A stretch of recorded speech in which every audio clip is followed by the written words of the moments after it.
Fala pessoal, bem-vindos a mais uma live das terças com Paulo Penha. Hoje eu tô aqui no carro, tô em trânsito, resolvendo algumas questões aqui. Aproveitei esse momento aqui para poder compartilhar com vocês um pouco de muito que me perguntam no consultório. Me falam, poxa, mas e as psicopatologias no esporte? Como que funciona? Como que se trabalha?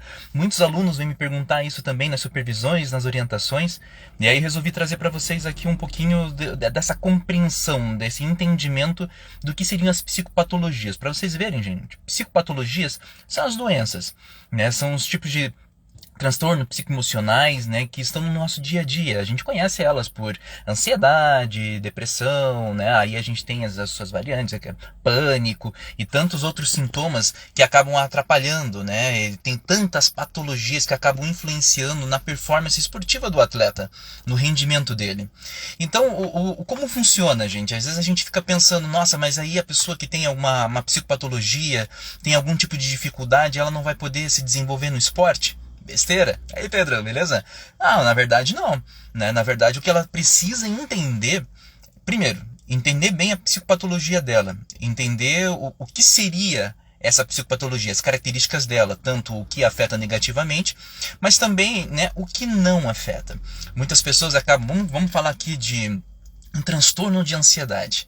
Né? Até outro dia eu estava falando com um atleta meu sobre isso, né? Eu falei, cara, a ansiedade, ela atrapalha com vários sintomas, inclusive fisiológicos no corpo, né, para vocês verem, né, um suador, umas trêmulas, né, uma dor de barriga e tantos outros sintomas, vômitos, né, e dores de cabeça, são vários sintomas que acontecem num transtorno de ansiedade.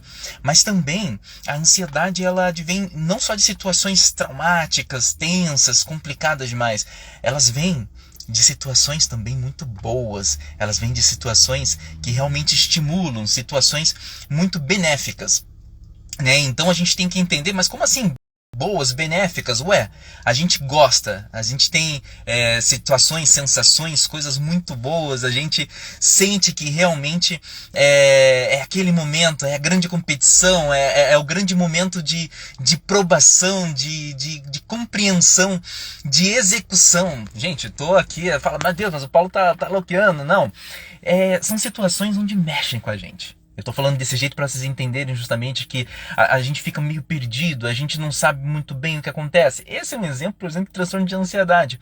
E aí mexe, abala, desenvolve certas emoções dentro que a gente fica meio alterado e não sabe como reagir. A psicopatologia, ela tem que ser compreendida. Temos que entender qual é a origem dela e o que é necessário fazer para resolver a questão ou pelo menos controlá-la num ponto que ela não interfira na performance dentro do esporte.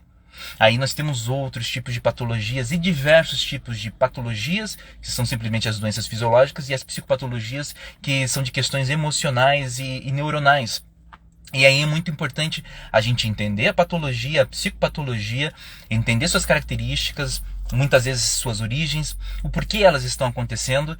E, gente, fazer um bom trabalho em psicoterapia, focada no esporte, né? Porque daí, quando a pessoa vai apenas no psicoterapeuta, vai resolver a questão patológica, psicopatológica, mas muitas vezes perde-se potência no esporte. Então, procurar um profissional que consiga administrar, gerenciar as duas questões, né, e conduzir rumo a uma boa performance. É engraçado, até tem alguns detalhes importantes aí, né, inclusive do uso medicamentoso, né, que geralmente vai no psiquiatra, daí o paciente vai ter que tomar uma medicação específica, e é o psicólogo do esporte que tem que estar ali muito atento sobre qual medicação que o psiquiatra recomendou e indicou, e se isso não vai cair no doping, por exemplo. Então é um detalhe bem importante para a gente ficar atento.